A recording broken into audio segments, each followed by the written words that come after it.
Bismillahirrahmanirrahim. Welcome to the public lecture organized by Qatar Faculty of Islamic Studies Public Policy in Islam program, Hamad bin Khalifa University, in collaboration with Museum of Islamic Art.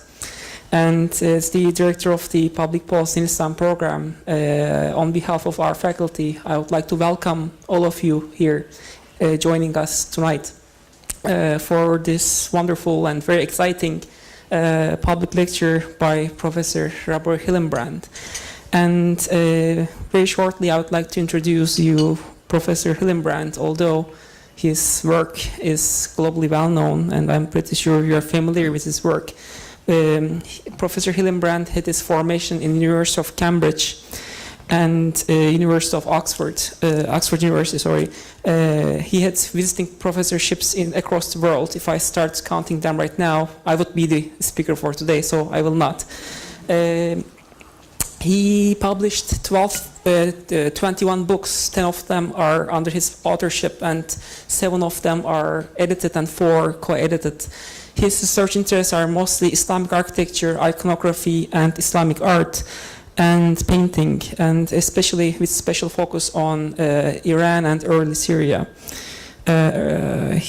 He has also published more than 160 journal articles, and he's currently the principal curator of the Royal Academy exhibition entitled Syria, currently on hold, and he's also Emeritus Professor of Islamic Art History, University of Edinburgh, and also Professor of Art History in University of St. Andrews.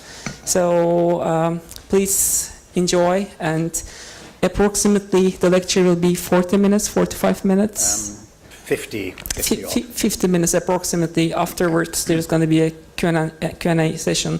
And when we are finished, there's actually a section for refreshment, beverages in the right side. It's at the end of the corridor. Please enjoy. And thanks to Professor Hillenbrand for coming us and for making this presentation possible. Thank you.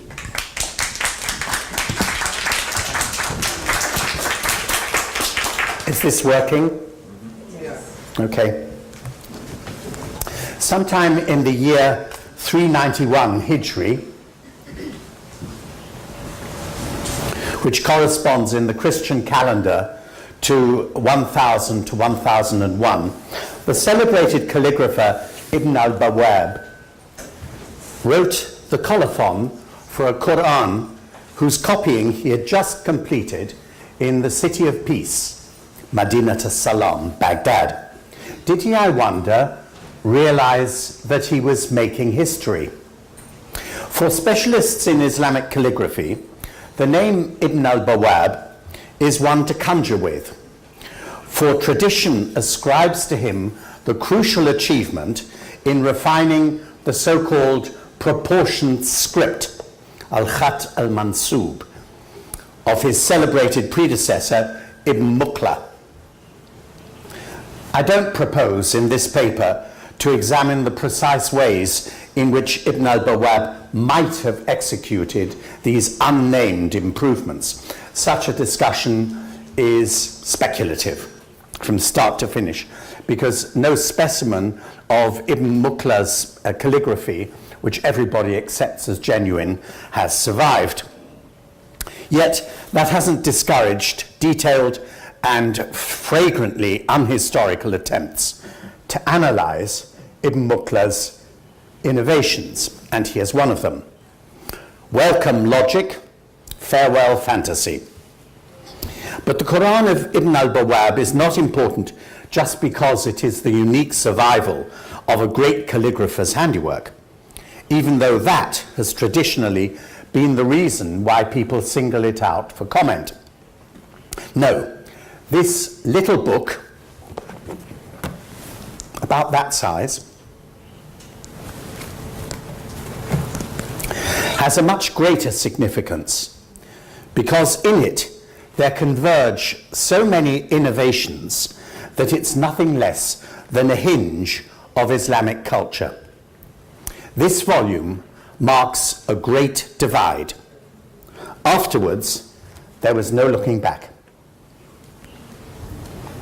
It heralds new approaches to the Quran, new forms of piety, new evidence for the self-renewing capacity of Islamic calligraphy. It's a crucial step in the direction of popular culture, and it embodies technological developments whose horizon is unbounded. Finally, it has a great deal to say about the aesthetic principles which underpinned fine writing at this time. Now, these are large claims, and they require supporting evidence. Let me make clear at the outset that I'm not trying to suggest that Ibn al-Bawab himself, and only himself, was directly responsible for the revolutionary changes which I've just outlined. It's entirely possible that there were earlier examples of small Qur'ans written in naskh on paper. There are, after all, at least 3 surviving secular manuscripts from this period that have the same format. I'm well aware that his book is a welcome, but nevertheless a chance, a random survival. But it is an astonishingly fortunate survival, for it dates from the very period that these changes began to manifest themselves. If he was not chronologically the first, he was certainly one of the first. His Quran can therefore serve, without undue distortion of the truth, as a symbol for a complex process of change. For the innovations that converged and intersected in this very manuscript, the first of the new kind to survive as a complete, dated and provenanced and signed piece, are all vital. Moreover, for the purpose of the argument that follows, it's not relevant that Ibn al-Bawab was perhaps the most famous calligrapher of his time, much copied, much forged, and that he would therefore have commanded a hefty fee for this little book. That would have made this Quran a luxury item.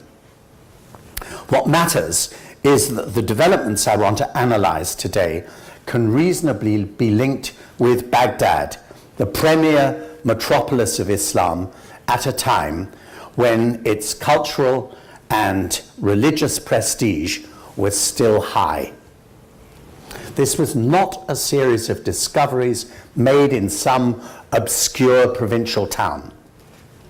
If this manuscript is any guide, they occurred, these changes, at the right place, at the right time, to ensure maximum publicity for the new inventions. Moreover, there seems to have been an explosion of what we could call book culture in Baghdad in the late 10th and 11th centuries, a phenomenon illustrated in various ways by the diary of Ibn al-Banna and the spread of the madrasa as an official institution. Now, I want to structure this lecture around the 3 incontrovertible elements of this book. Number 1, its material. Number 2, its script. Number 3, its size. I want to deal with each of these in turn, and I'll try to tease out their implications. All of them are obvious, but all of them have been underestimated in the discussion of this important book. First then, the material. It's paper. As is well known, paper making entered the Islamic world in the wake of the capture at the Battle of Talas in 751 of Chinese paper makers. Talas is the modern Jambul in eastern Kazakhstan. That is at the very eastern end of the Islamic world. No wonder then that the early stages of the development of this technique, this new technique, are obscure. The names given to the types of paper manufactured at this stage in Baghdad all point to Khorasan, to Transoxiana, to the Eastern Islamic world. Indeed, it's been suggested that Samarkand supplied the needs of the entire Islamic world for paper.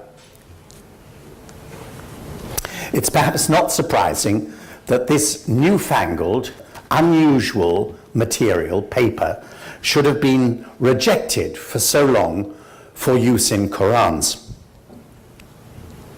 Especially Qurans, that is, the book of books. Perhaps it was deemed unworthy at first. Indeed, the earliest Quran on paper is an example in so-called Eastern Kufic, dated 972, only a generation earlier than the time of Ibn al-Bawab. And that is more than 2 centuries after the Muslims first encountered paper. 200 years before you move to a paper Quran. It took that long for paper to conquer this last castle of conservatism. The style of writing of this first surviving type of Kufic places it squarely within the Buyid lands of Iraq and Western Iran, and thus links it to the world of Ibn al-Bawab. Here are typical examples. So-called broken cursive, or Eastern Kufic. Now, what is implied by the use of paper? The answer can be summed up in a single word. It's cheap. And that opens up a whole series of further perspectives.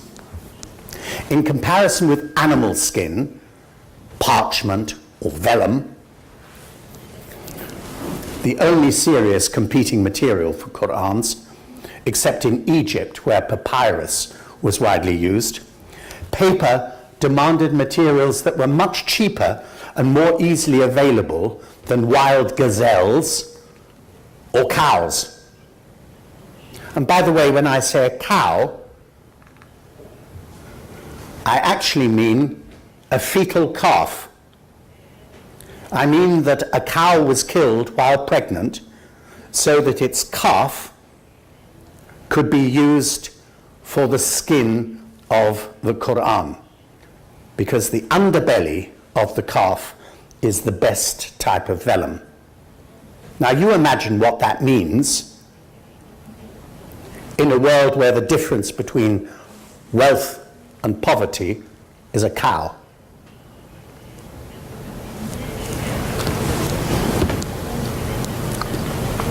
But cheapness is relative. The medieval techniques of paper making were complex and time-consuming. And as with parchment, there are several grades of quality. Now you look at yourself and your use of paper. We have a thoughtless and massive consumption of paper made from wood pulp in industrial quantities, and we put no value on paper at all.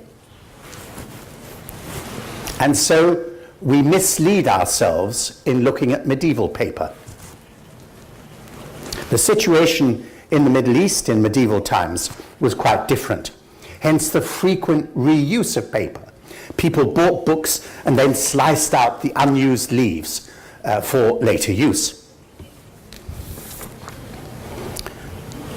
So paper manufactured for writing was not dirt cheap, although its materials, rotten linen, rags, hemp, those are cheap.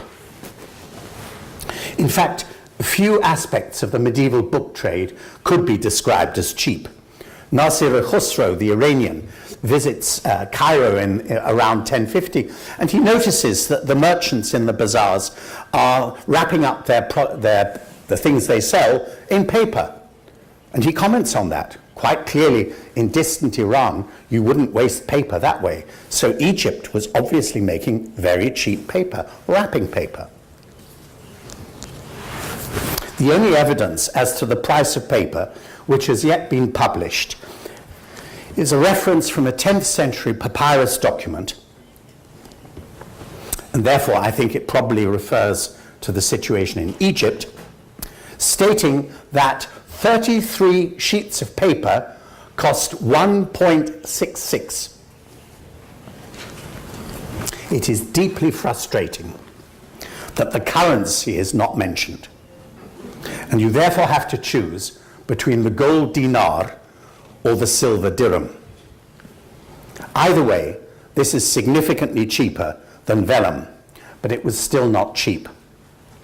As late as 1000, the year that Ibn al-Bawab wrote his sole surviving Quran, a vizier in Egypt, a certain Ja'far ibn Hinzaba, had all the paper he needed brought from Samarkand. But this very period, around 1000, also saw the breaking of the Samarkand monopoly, and paper began to be made in several other areas: Damascus, Tiberias, Tripoli, Sana'a, and all over Egypt. Hence perhaps the decline of papyrus as a writing material. It may also have something to do with the rapid growth in the production of all kinds of Arabic texts from about 800 onwards. So the late 10th century saw paper establish itself as the writing material used by the Abbasid government and the administration. And it was used especially for accounts. If you use vellum for accounts and you are a cheat and a liar and you want to make money and you want to change the figures, all you need is a knife, and you scrape out the correct figure and put in the false figure. If you try to do that on paper, you leave your fingerprints on it because the paper disintegrates and leaves a blotch, a blob, and your attempt to change the figure is revealed. Paper costs less than vellum for another reason. It could be made more quickly, and significant economies of scale were possible with large-scale production. The frames within which the individual sheets of paper were made before they were dried were easily manufactured and could be quickly reused as soon as a sheet of paper was lifted out and put on a board for drying. Vellum, by contrast, needs to be stretched on a frame for days on end, and then it needs to be carefully scraped to remove the hairs so that you can write on it. The very nature of paper means that you can put one leaf upon the other, as you see, and press it, so that the book is a smaller book. Now, a book of parchment with this many pages will be 3 times as thick. So that immediately revolutionizes the status of the book as an artifact. It opens the way for much longer texts to be put into a small format. Here is an example.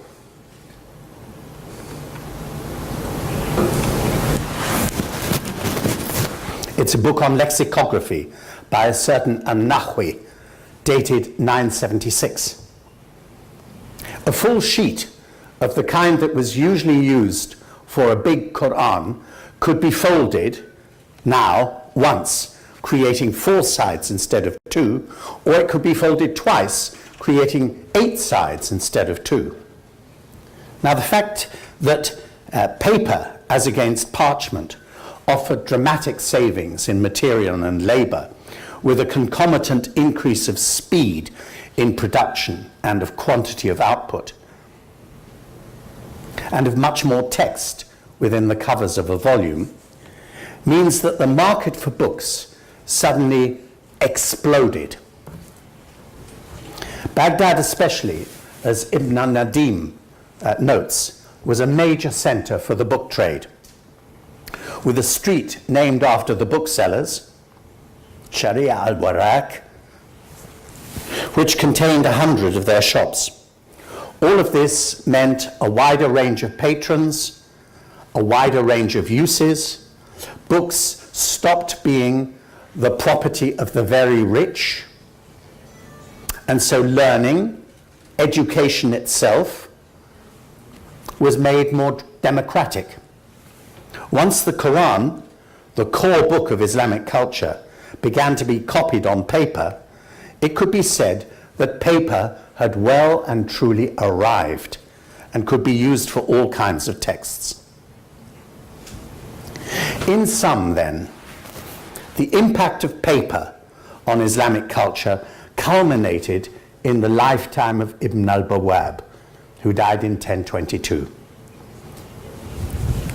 One, in the production of dramatically cheaper copies of the Quran as of other books. Two, in a much enlarged market for books generally. Three, in a democratization of the entire learning process. All that stems from paper as distinct from vellum. This was a sea change of comparable importance to the introduction of printing, the invention of the typewriter, or in our own lifetimes of the paperback book, and now the computer and the internet.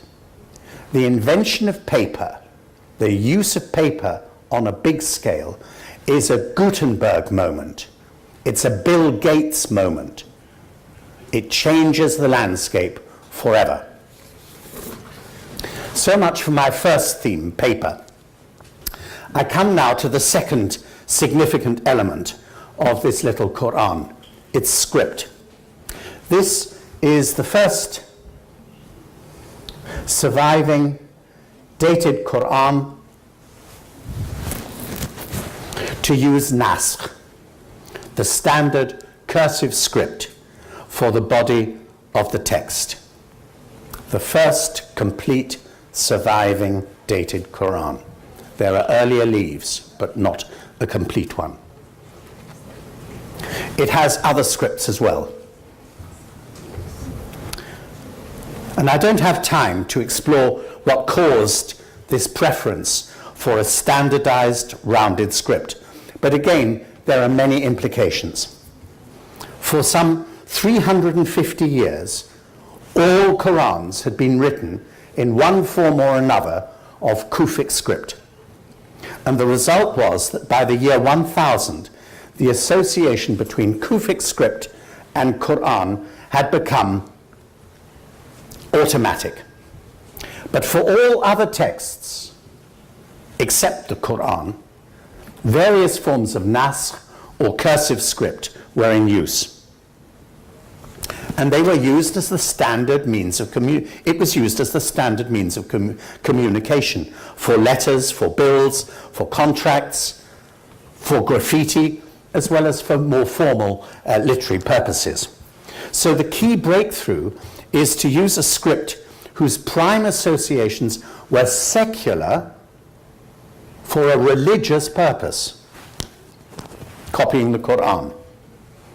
And naskh is simpler, it's easier to read, it's incomparably more user-friendly than Kufic hands.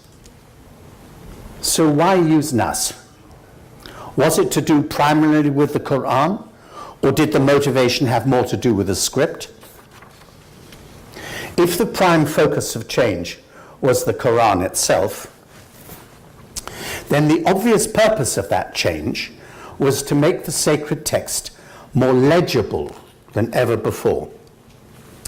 That in turn would make it available not to the few people who could read Kufic, but to anyone who could read, and thus it would greatly enlarge the circle of potential readers. It also ensured that the Quran was no longer the preserve of those, perhaps a privileged few, an elite, who had learned the difficult, complex, and ambiguous Kufic hands, many of which make reading still harder because of their relative lack of diacritical and vocalizing marks No fatha, kasra, dhamma, sukun, tashdid, tanween. And so, without that, reading becomes very hard work. You can see forms of Kufic in the first three examples here. An early Hijazi Kufic, a later one with minimal markings, probably from Iraq around 900. Notice too the way the scribe has cut up the text like a piece of pastry, making it almost impossible for you to read it continuously.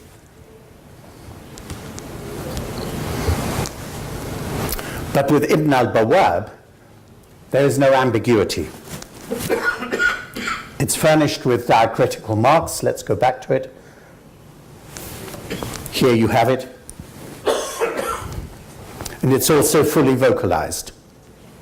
So the decision to write the Quran as legibly as possible could very well be intended in an evangelical spirit, reflecting a desire to reach many more people with the word of God. The presence of non-Arabs in positions of power, first the Persians under the Buyids, then the Turks under the Seljuks, was perhaps another factor making legibility much more desirable. Now, this matter of legibility is crucial. Let me explain why. Many forms of Kufic used in Qurans seem to be deliberately illegible.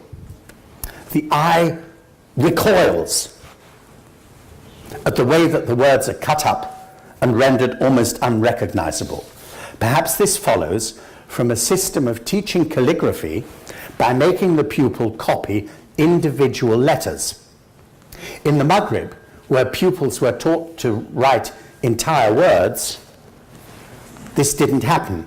And as a result, the text block, here's something Maghribi, the text block has a continuity, a rhythm, an elasticity that can take both elongation and compression in its stride.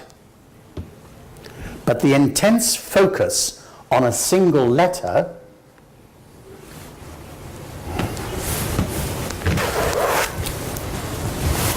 or small group of letters, it derails the attention. It slows down the reading process almost to a snail's pace. And this is on the assumption that the individual letters are written according to a recognizable form, a consistent form that's the same from page to page. But they're not. The variations can be extreme. The letters can be written, whether they're in initial, medial, or terminal form, in all sorts of dramatically different ways. This means, in turn, that the same word can look very different on its multiple appearances. So the reader is put in double jeopardy. All this puts an unexpected gloss on the standard meaning of the word calligraphy, which means beautiful writing, and which, even in its reduced sense of just handwriting, does not connote illegibility, but rather legibility. But here we have illegibility elevated to an art form, some paradox. So was the use of nasr by Ibn al-Bawab, and here are some of the examples of the varieties of script in Kufic, was the use of nasr in this Quran a deliberate experiment? If so, the task which confronted Ibn al-Bawab and his contemporaries was to find some way of averting the danger that the small size of the book would carry unpleasant connotations of something low quality, lack of proper respect for the holy word, and so the script itself, and here's his challenge, had to be elevated, beautified, solemnized.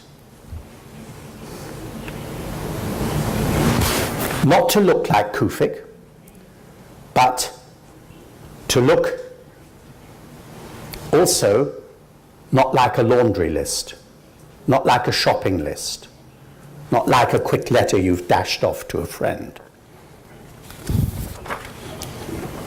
So our manuscript represents an attempt to invent a version of familiar cursive script that had the weight, the solemnity, the grandeur appropriate to Islam's most sacred text. Ibn Mukhla, and here we have a page from the Rampur manuscript in India, which is associated with Ibn Mukhla, though many people don't believe it. Ibn Mukhla took the decisive step of reforming Persian Kufic, what many scholars now term broken cursive, in a Quran that perhaps bears his signature. So Ibn al-Bawab, looking at something like that, was responding to a major technical challenge. But that too had a democratic dimension, for even if Ibn al-Bawab's interest was principally professional, all the attendant advantages that cursive script has over Kufic, and even over broken cursive, come into play when the experiment begins. It's not merely that he has upgraded Naskh and promoted it beyond a mere copying script. It's the idea of doing that in the first place, pulling a common script out of a common context and putting it in a sacred context. It's brilliantly simple. Why not use a workaday script? But like other brilliantly simple ideas, such as Columbus deciding to reach China by going west instead of east, it could have been thought of centuries before, but it wasn't. So, what is so special about this particular version of Naskhi script? That's a question more easily asked than answered. But when you compare the writing of this manuscript with that of Ibn al-Bawab's near contemporaries, let's just go back for a second, with, for instance, this, which is done within the lifetime of Ibn al-Bawab, perhaps you can see instantly what the difference is. Perhaps the most striking characteristic is that his hand is more heavy, more muscular, more monumental, presumably because of the greater width of most strokes. Since this impression is gained without any loss of buoyancy or rhythm, this script is quite simply more effective as an instrument for holy writing than the hands of other early cursive Qurans. By comparison, they look spindly and lightweight. They don't work. Now, how he does it is another matter. Is it due to the angle at which the qalam is held, the qalam being the reed with which he writes, or even the precise way in which it's been cut? We learn that he never showed anybody how to cut his qalam. He always did it out of sight. But that is the difference. Somewhere there is the difference between a stately script, such as we have here, and a merely elegant one. So let me comment on a few relevant details. First and foremost, the writing is comfortably scaled down. That is to say, it's reduced. Remember, the book is this size. And that's an extraordinary achievement.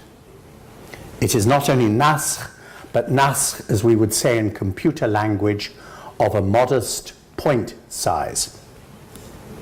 So the technique of using the sheer size of letters to dominate the design of the page, as is done with so many Mamluk manuscripts in Muhaqqaq or Thulth, was not adopted here.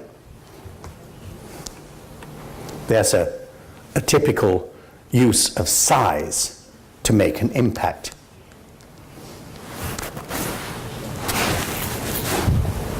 The simplicity of this brand of naskh meant an end to the exaggeration of split-up words, of highly exaggerated letter forms, of mashk, the extension of letters, of just a few words per page, sometimes 11 words on a page. Almost at a stroke, Ibn al-Bawab rewrote the design for fine Qurans and replaced the current model with a totally new one. And once again, you have to look at what he came from. Here's the Hadina Quran from Tunis, which was written in the year that he died. Can you imagine a Kufic more difficult to read than this? Here, a much earlier one, probably from the Yemen. And now look at him. His letters are not always the same, as shown by 3 versions of the terminal mim and 4 versions of qaf on the same opening. Sometimes he even varies the letter in the same line. He is not a robot. He is not a typewriter on legs. He is a thinking man. This means that he allows himself multiple options, but they do obey rules, rules of harmony, design, proportion. So his justification, that is to say, where he ends the line, where he begins it, is approximate, not precise. And letters that should not touch rarely do touch. Think of how you yourself behave when you're in a crowded train or a crowded elevator. We contrive to keep our personal space. And that's what the words do on this page. They keep their personal space.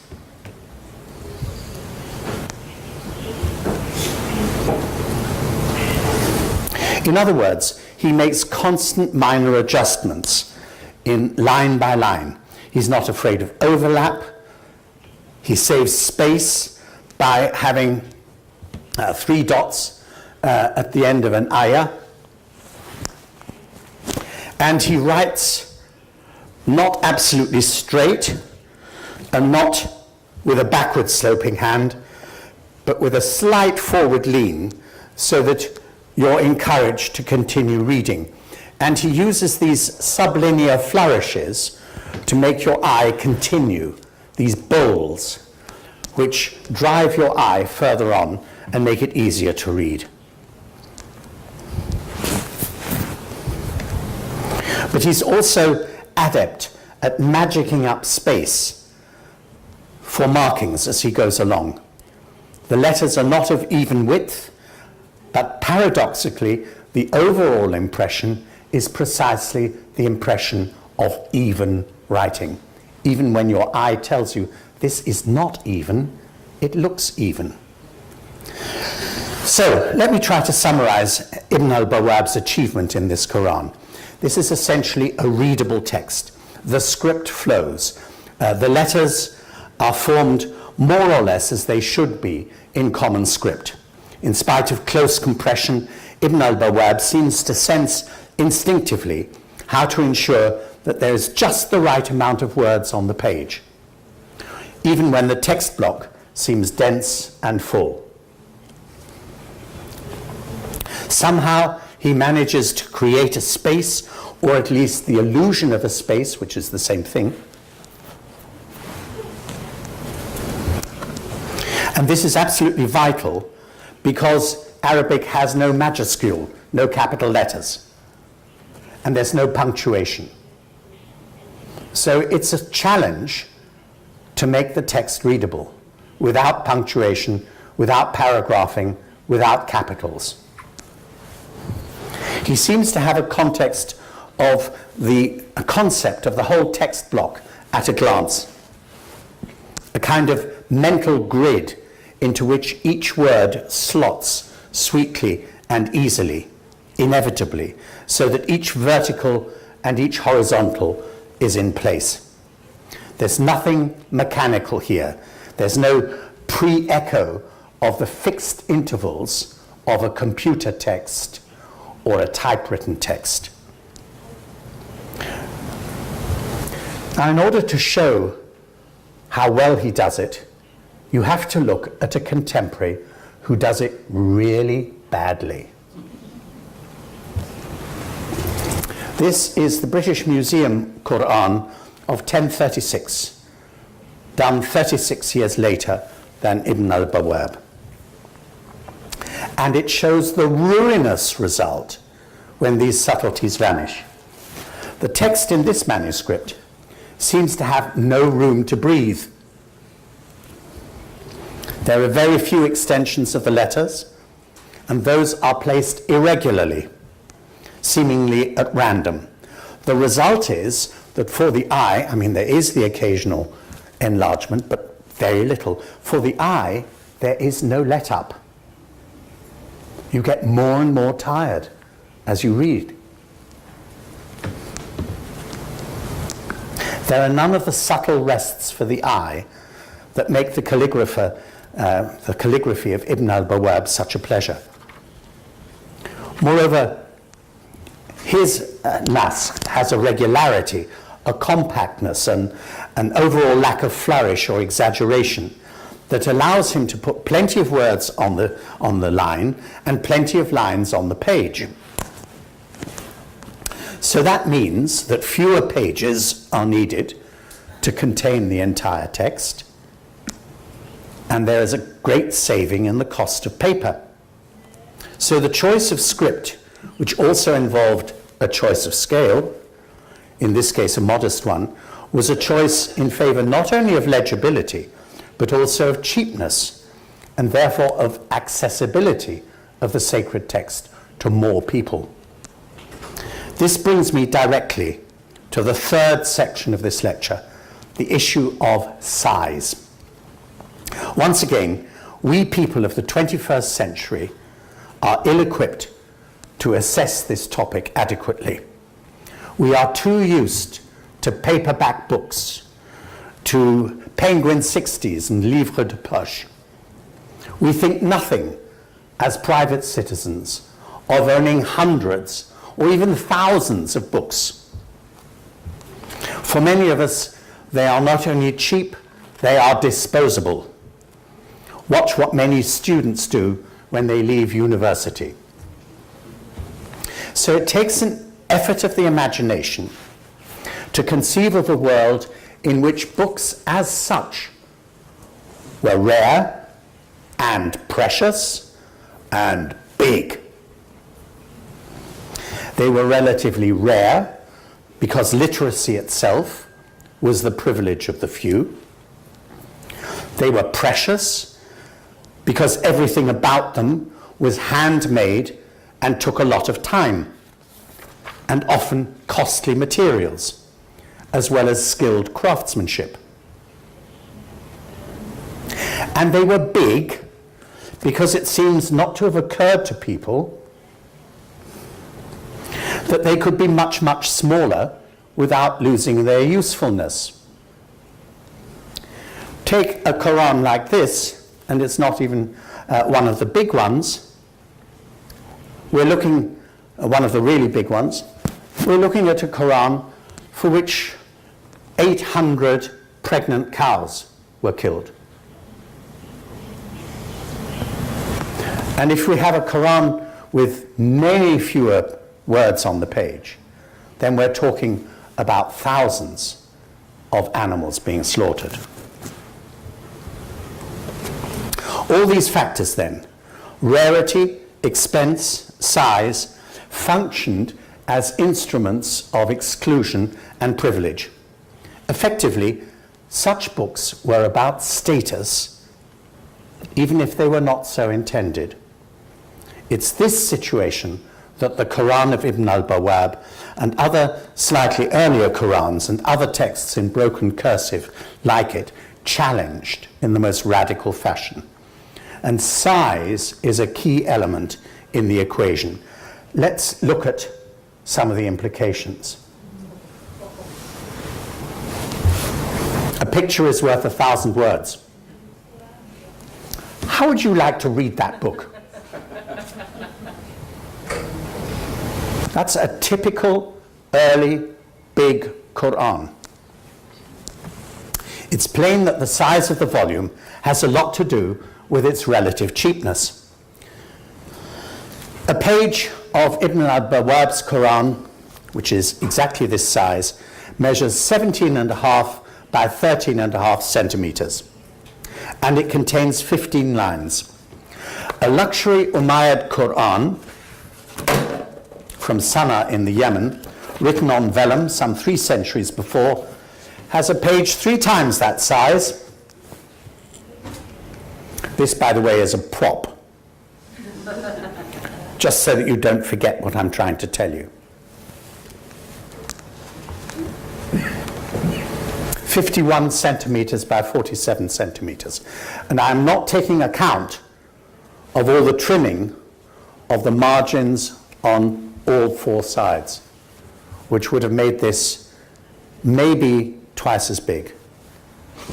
These are books that you cannot lift without damaging yourself.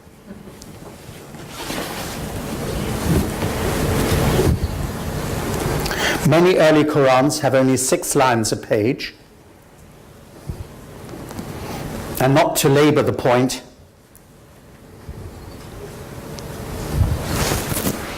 a small book needs less material, whether vellum, papyrus, or paper, than a large book. Less thread for sewing, less leather for binding. Given that the standard display Quran at this time was in many volumes, I've shown you one big one, but most of them are not like that. Each juz is a separate volume. There may be 60 of them. When you put them on top of each other, they're taller than I am.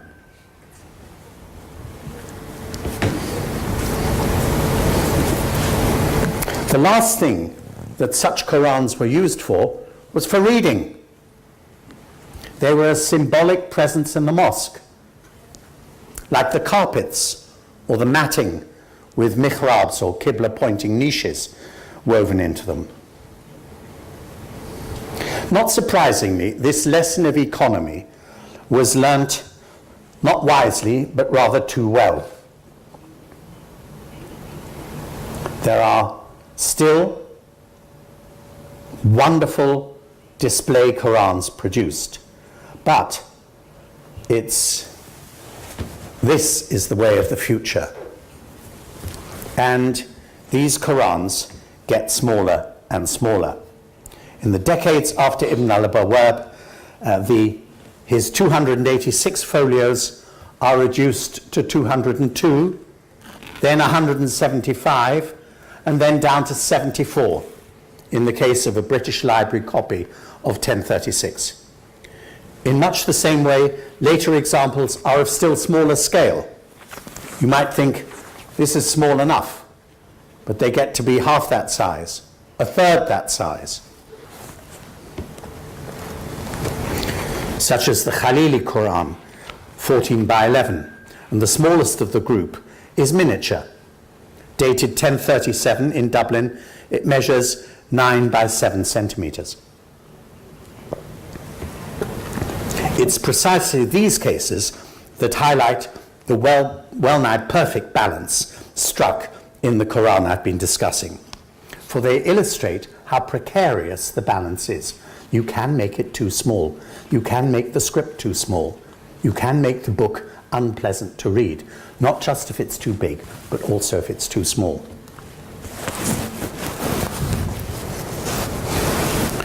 The small, handy format opens the way for new uses for the Quran, and none of these have been explored in the literature on this Quran. One could, for example, imagine that Quran serving as a personal gift, designed for slipping into your pocket or into your sleeve. It's obviously a perfect spiritual guide for travelers.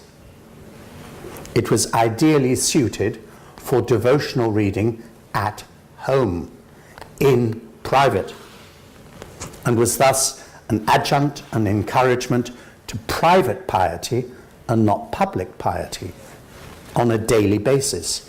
Now there was no need to go to a mosque or to any public place to consult the Quran. Moreover, the very act of reading the sacred text is now made easier. It's much more practical to read it in a form that you can carry than in the large and cumbersome format of the multi-volume display Qurans or the elephantine volume that I showed you earlier. This was a Quran into which the reader could dip at leisure, perhaps rather like, to cite a European example, a book of hours. Since it was the right size to slip into a pocket or a sleeve, it could also be worn round your neck, touching your own skin, in a way reminiscent of an amulet or a talisman. This too would link to popular expressions of piety. And besides this, there are issues of such books being a spur to literacy in general, as well as a means for democratizing the faith by removing the word from the control of the religious elite, the only ones who can read it,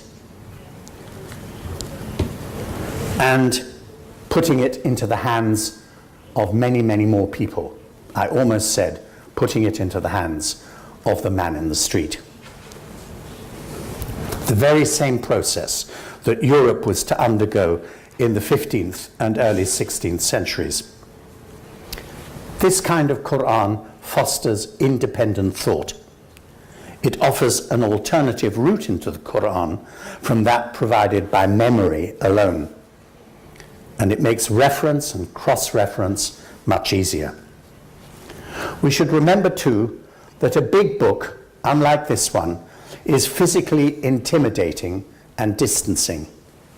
It may well require a table, a coffee table book, or a stand which removes the reader still further from the text itself. The new small format allows the reader to take in the text in private, at your own speed. It's the reader, male or female, that chooses the time and the place, rather than having to abide by someone else's convenience or having the text read to them aloud. So there's an element of private, personal meditation that is necessarily missing from a public context. And that privacy extends to the reader's relationship with God. So the book becomes an instrument of devotion in quite a new way. Pondering the spoken word in public and pondering the written word in private, those are two very different activities. And I don't want to overlook the element of luxury implied by the combination of small size and beautiful execution. Look at the size of the palmettes that mark the beginning of a new surah. Look at the illumination, the opening pages, the opening of a great door into religious knowledge, and a similar closing pair of pages. References telling you how many words there are, how many mentions of the sacred names, and so on. A whole series of illuminated pages. Let us recall here the Timurid calligrapher who copied both a tiny Quran, one that could fit into a walnut, and a huge one for Timur. There's a page of it in the Museum of Islamic Art here. And clearly, Ibn al-Bawab was also versatile. He was the painter, he was the illuminator, as well as the scribe. So this Quran was both portable and luxurious, a wonderful combination, and one with several implications. Portable means private as distinct from public. It fostered just that personal devotion which large format Qurans discouraged. Luxury, yes, but at a price that more could afford. The small size, in other words, did not mean a loss of splendor. And indeed, his Quran is the first in a series of small cursive Qurans. Here's another one with lavish illumination as a major feature of the design. This Quran shows too how important the margin had already become. It is full of action. That page, the Fatiha, shows just how important illumination has become. The marginal ornaments are big. They've not been downsized in proportion to the rest of the volume. Let me try very quickly now to finish and to draw together the threads of this lecture. I've tried to stress just three aspects of the Quran of Ibn al-Bawab. One, that it is of paper. Two, that it is in Nasri script. And three, that it is small. All these factors seem to converge in a single direction. They imply a desire to make the text of the Quran more easily accessible to ordinary people in ordinary situations. They encourage the reading of the Quran in privacy at home or while traveling, options that had hitherto not existed. To cite a Christian analogy once again, the effect is rather like the translations of the Bible from Latin into the vernacular. Let me end by emphasizing that there's nothing intrinsically difficult about producing this Quran. After all, paper had long been known, Naskh had long been known, so had very small books. And so had luxury Qurans. But the idea of combining all of these things in one little volume, that was new. And that is why this Quran is such a pivotal work of art. Thank you.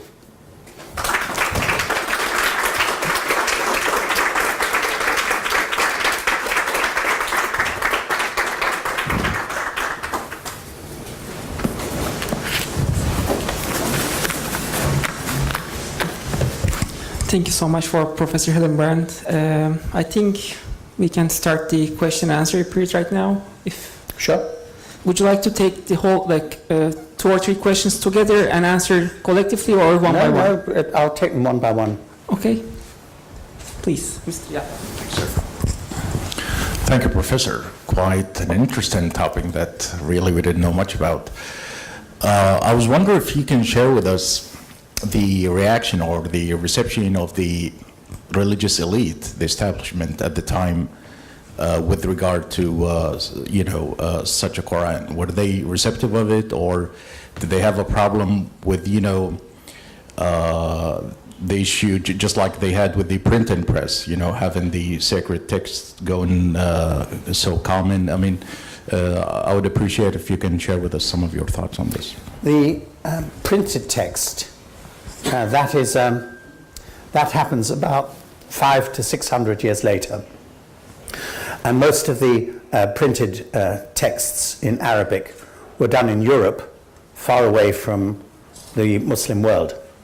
And it's not an accident that when in 1726 the first use of printing is done in the Muslim world, it's not even done by Muslims, it's done by Armenians. So clearly there was a very conservative attitude to the issue of printing. We know about that because there is a rich literature on the early printed Arabic texts that come from Venice, Rome, Louvain, and the other European centers. But what I'm talking about happened in the year 1000, and there is zero reaction to it that anyone has found in the literary sources. Now, don't misunderstand me, I'm not saying that people don't mention Ibn al-Bawab, but they say he was a wonderful calligrapher, and he started the school of whom the pupils are Muhammad and then Mustafa and then Ahmad and so on. We know nothing about these people. We know nothing about how they wrote. The way that calligraphy is described in the texts does not allow you to reconstruct what it looked like. We know that Ibn al-Bawab wrote 64 Qurans at least, and he did many other kinds of calligraphy. So he was obviously a talented man, a versatile man, who could work on a big scale and a small scale. He worked for Adad al-Dawla in Shiraz, decorating his palace. So he could work in paint on a wall, as well as with qalam on a tiny scale. But his impact cannot be judged by any text. What you can tell is that before the year 1000, there is not a single complete small Quran written in Nasr. In the century after him, after he did this one in the year 1000, there are dozens. So given that we have lost perhaps 99.9% of the manuscripts that were made, the fact that there is this sudden spike in the survival of Qurans that copy him but do it badly, but they have the basic idea, small, paper, cursive. That spike tells you that if he wasn't the inventor, he was something close to the inventor, and that it became a massive fashion. And the old big Qurans are now no longer dominating the field. I don't say they weren't made. There's lots of big Mamluk Qurans in multiple volumes. But the day of the big Quran disappeared around 1000. Yeah. Thank you so much, Robert. If I may just... I'm so sorry. Thank you so much, Robert. That was brilliant. If I may just add something to the issue of printing, because I think the first printed Quran in Arabic was printed in Venice in 1536, was full of mistakes, and therefore it was actually the whole shipment was burnt, was destroyed, and it wouldn't have been acceptable, for a Christian to embark on. So that and there were problems with that. Sure. But what your lecture made me think about, and you mentioned pocket books. I mean, you surely know the little German series Reklam. Yes. Produce the classics in teeny little format, and then I remember the Latin translations of Caesar in a format of about 3 or 4 centimeters that you could just slip in your pocket, and some naughty students used to take them to the exam. So, but if you then go one step further now, and we go into the digital age, in a sense, this allows us to own even more books and to carry them with us all the time. And they're all freely, not all freely available, but a lot of them. I mean, I downloaded about 200 catalogues from the Metropolitan Museum recently, and I can have them with me all the time. It would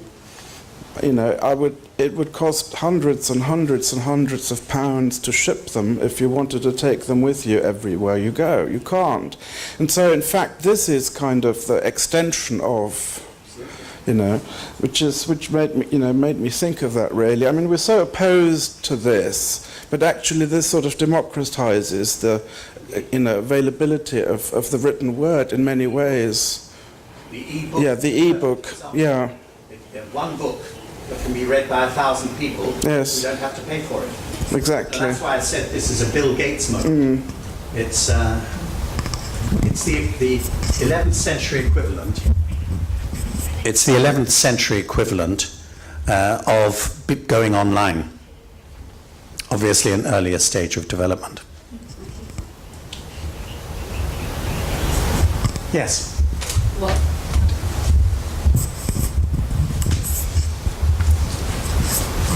So of course the question is why? Why at this precise juncture in time? Do you have some thoughts on that? Speculation as to, I mean, Yes, I there do. are brilliant people, but why at this particular time?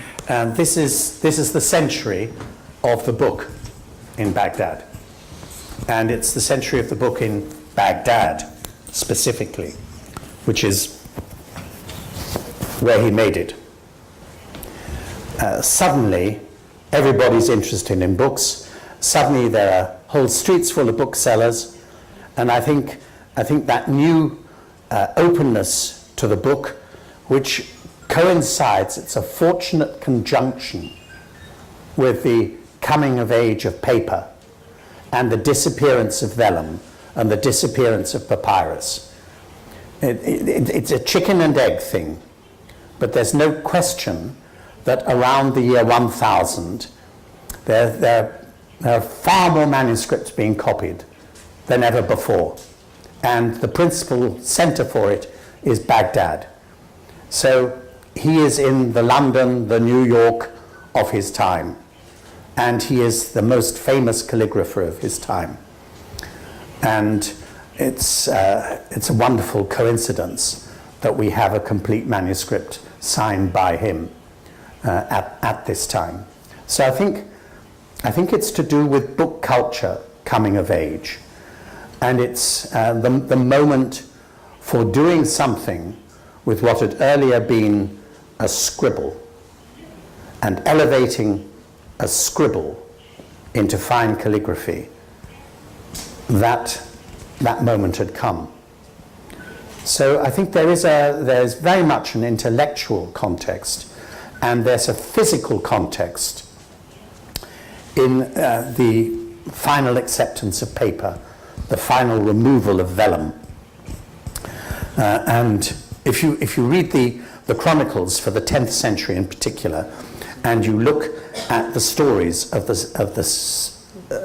successive Abbasid viziers, you realize just how huge the element of accountancy was in the Abbasid state, and how the degree of surveillance of money that went on in the 10th century is staggering, and you needed a new material for it, a safe material, safe against hackers, safe against crooks, and paper was that material. So there's an administrative element as well as a literary element to the sudden explosion of this book culture. Yeah. Sorry.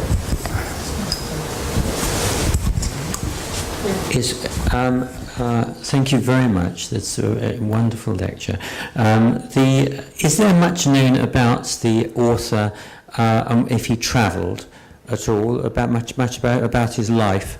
The reason I ask that question is that on your page on your left-hand side, the fifth, the lowest motive in the corner, I can understand. I can show similar motives on Chinese Liao silk patterns of the same design, whereas on an earlier illustration you showed, there was a border pattern that is so similar to the mausoleum in Bukhara on the decoration around the edge. I have a feeling that he either saw it or somebody must have drawn it for him. And I've been spending, apart from listening to your wonderful words, I've been actually looking at all the patterns and making notes of the patterns and seeing where they've come from and where I know them from before. And I just wondered whether he actually, if we know something about his life and whether he travelled and where he travelled to. Well, we know that he travelled to Shiraz. He travelled to Shiraz. He was, but not to Bukhara. We don't know that. We don't know that. No, there's not much known about him. Okay. And the history about him is a hagiography. Mm-hmm. Thank you. It's not a biography. It's not reliable. And later generations were not in the least bit interested whether he went on a vacation to Bukhara and got interested in brick architecture there. They were interested in him as the godfather of the best kind of writing. And that's why his name is used almost as a talisman, a mark of the utmost quality. But he is also, and this is what makes him quite exceptional, he is also a painter and illuminator. I think this is more than illumination, this becomes painting. A lot of this becomes painting. And it's known from the Tazkiris that there were calligraphers who were not just writers but also illuminators. He seems to be one of the first of them. And he is living in Baghdad. He comes from a very lowly station. He's a self-made man. His father was a doorkeeper. He's a self-made man, but he lives in, well, Herzfeld said, to underrate Baghdad is to underrate Rome. And Baghdad in the 10th century was the center of the world. Perhaps not for the Chinese, but for everybody else. And there he would have seen, he wouldn't have had to go to Bukhara to see beautiful brick buildings. He wouldn't have had to look very far to see people clad in Chinese robes. You'll know better than I the quality of the textiles that came out of Baghdad in that time. When Ibn Serapion describes the Byzantine embassy that visited Al-Muqtadir in 917, he says that it took them hours and hours, and the ambassadors were absolutely exhausted by the time that they got to seeing the caliph himself, because they were taken on a roundabout labyrinthine route so that they could see 38,000 fine textiles on display. 38,000 textiles. Well, I don't know whether the chronicler counted them, but there's a basic idea there of vast, generous, exaggerated display of extremely expensive textiles. And so he lives in that society. He's an intimate of the great and the good. So I don't think there's any question that he would have had access, visual access, to all that was going in the capital of the world at that time. Yeah. Professor Hillenbrand, this was fascinating. Eye-opener. I don't really understand. I always know my voice carries. It does. Thank you. You must be exhausted right now, but I had this question to ask you, and that's about the artistic point. Does his work follow the golden section? It's very beautiful. I can see that I absolutely can't answer that. Yeah. There is an element in which the golden section is like the flying saucer. There are those who believe it, and those who believe in the golden section and see it, for example, in the Maidan at Isfahan, prove to their own satisfaction that it is used. There are those who disbelieve it and who quarrel pertinaciously with the figures that are generated by the golden section believers. So I have to say I've never followed that scholarship. Okay. It seems to me to be full of irreconcilably divergent views. Okay. So I don't want to get into the middle of that. Yeah. So I have to admit ignorance. That said, I've spent many hours looking at this calligraphy, and a lot of what is said about it, about its regularity, for instance, is quite untrue. He is constantly changing pace. He has a sixth sense when he has his qalam in his hand of how far to go with any letter or any word. And even when you think, I've caught you now, you've spent too much space on this line, and you're not going to be able to fit in that last word. He does, damn him. He does fit it in, and he fits it in so elegantly. So that seems to me an argument against a golden section. The very first picture that I showed you,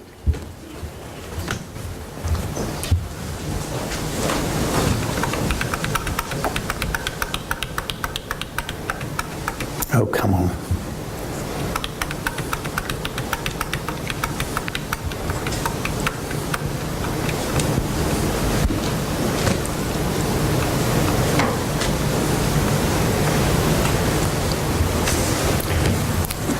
This picture is an attempt by Ahmad Mustafa in London, a wonderful calligrapher in his own way, to tell us how Ibn Muqla created the proportioned script. It's total fantasy. And it's very easy to prove that it's total fantasy, because the idea, for instance, that 8 diamond strokes of the qalam make an alif can be proved wrong on any page of Ibn al-Bawab's Quran. Sometimes his alif is 9, sometimes it's 8, sometimes it's 7. He doesn't follow it. Man is not a machine. I can bring myself to believe that the golden section works in architecture. But in architecture, you make a plan and you carry it out, and you measure properly, and you trust that you get it right. But when you're writing a text, you're a living being, and you're subject to the contingencies of fatigue, eyesight, a trembling hand, I've had enough for today. You think about something different, and your concentration slips. Now, I'm not trying to say that Ibn al-Bawab's Quran is full of that, because it isn't. He's a wonderful calligrapher, and I think he kept himself in a state of intense concentration, and for all I know, pious concentration, while he was copying. He did make mistakes. There's a mistake towards the end of the Quran where he left out an entire phrase, and he puts it in later. But fundamentally, I think this tells a big lie, a big lie. But one of the reasons why it's constantly reproduced is that it's such a nice drawing. And you like to believe it, and you think, yeah, I'll illustrate that. Yeah. But it's not true. Wonderful, thank you.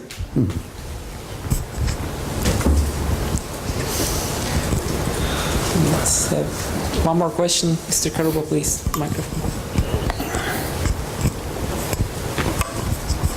Thank you very much, Robert. I have one question, and this is, do you think someone could have specifically ordered such a Quran? So could you think there is someone behind who had that idea?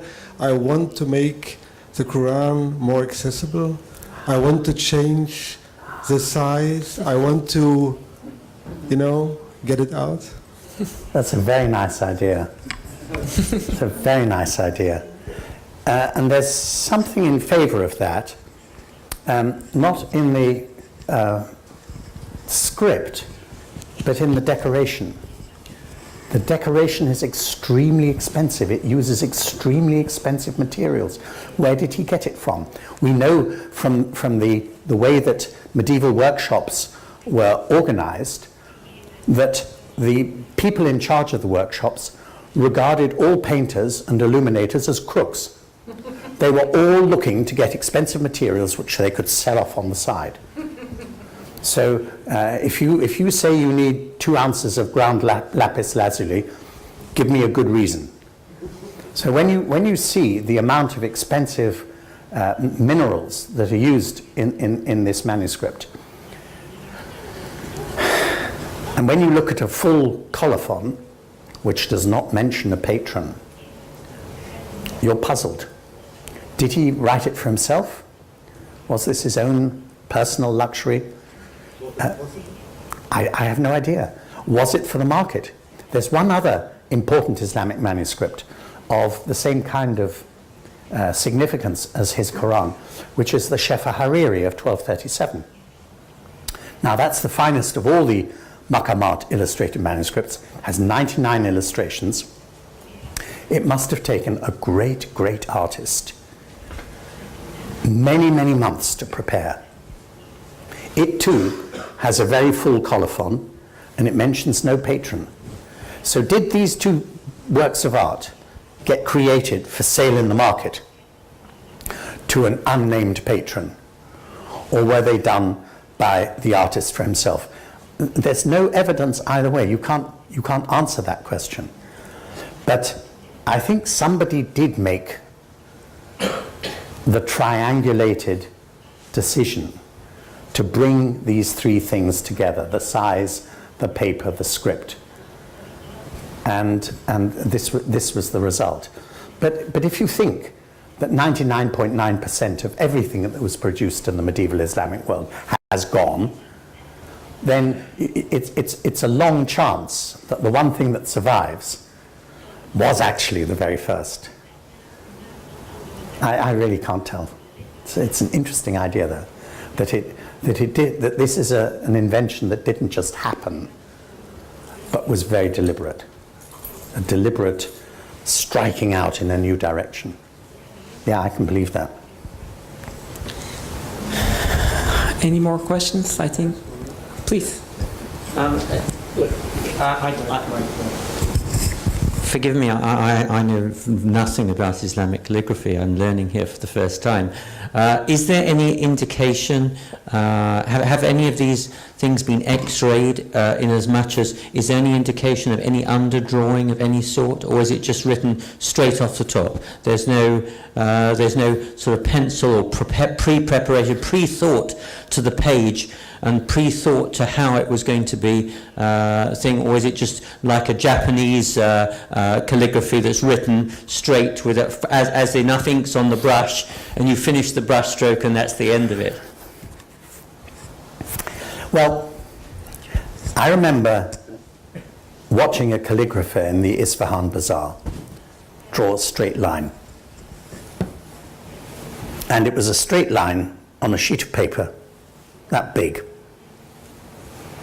And watching him was as interesting as watching paint dry, or watching the washing machine go round and round and round and round. But the end result was perfection. And I think that answers your question about the Far Eastern calligrapher, who concentrates his mind and holds his brush, and then with lightning strokes does his business and sits back. And the Islamic calligrapher is the exact opposite, with everything done at the slowest possible pace, but with total control. I watched a miniature painter, again in Iran, paint. He gave me this as a present because he was pleased that I entered his shop and recognized that he was copying named painters, and I named the painters that he was copying. He obviously hadn't had a customer who knew that he was copying some of the great works of Persian painting, so he made me a present of something that I saw him make from the beginning to the end. It was a picture of a Sufi sheikh underneath a tree. And do you know how he did it? He began with the toe of the boot of the Sufi sheikh. He began at the bottom and created the whole damn thing in about 10 minutes without taking his pen away from the paper. Now, I think that that kind of manual skill, that kind of technical assurance, means not that Ibn al-Bawab never made a practice drawing, but I think having decided what shape he wanted for that roundel or that polygon, I think he did it unerringly by eye. Straight from his head. Straight from his head. I think the quality of the ability there is something right out of what anyone today can do.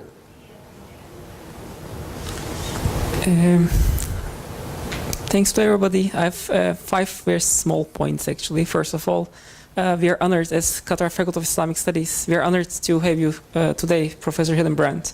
And we look forward to welcoming you again in the future. And special thanks, secondly, special thanks to my colleagues at the Museum of Islamic Art who made this possible through our collaboration.